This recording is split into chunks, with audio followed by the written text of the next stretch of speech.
Anyong mga guys, halik kayo at isasama ko na naman kayo sa isa na namang Lafang Vlog.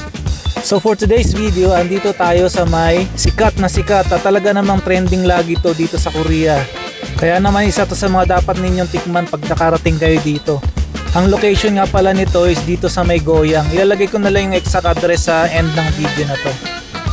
Ganito rin yung sa may sikat at trending na white chicken sa Pilipinas, diba? Yung biryani chicken na white chicken.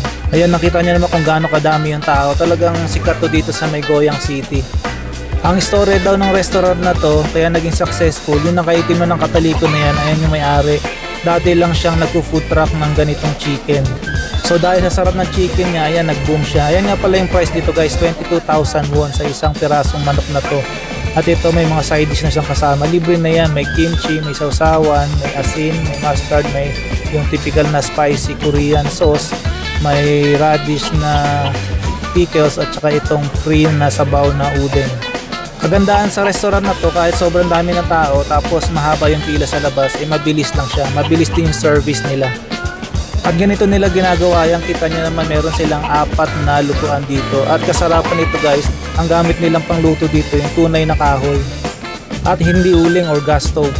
Kaya naman masarap talaga yung manok na to. At para sa mga utensils mo, sa mga tubig mo, self-service dito, kayo na lang ang kukuha.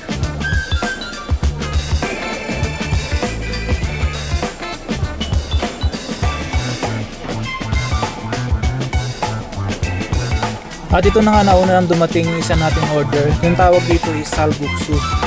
Ganito lang talaga to, walang ibang halo kundi yung masarap na sabaw lang at saka yung noodles. So perfect siya na pagkain para sa mga bata. At ito na nga yung ating roasted chicken mga guys. So bali may rice na to nakasama. Actually yung rice na to, ito yung mga nakaloob, mga nakastuff doon sa manok.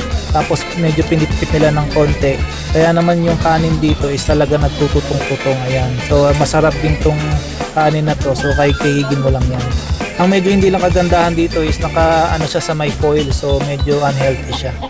So yung manok talagang mainit na mainit siya at saka medyo juicy siya. Kasi naman straight from ihawan to tapos i-serve sa inyo kaagad. Yung mga ganitong klaseng chicken mga guys, madalas mong makikita to sa mga kanto-kanto, sa mga street. Tapos ang normal na price nito is 7,000 won, tapos kapag dalawa 15,000 won lang. At ito na nga, pagkatapos natin kumain, like every other restaurants in Korea, libre yung kape. And that's all for today's vlog mga guys. See you again on my next video.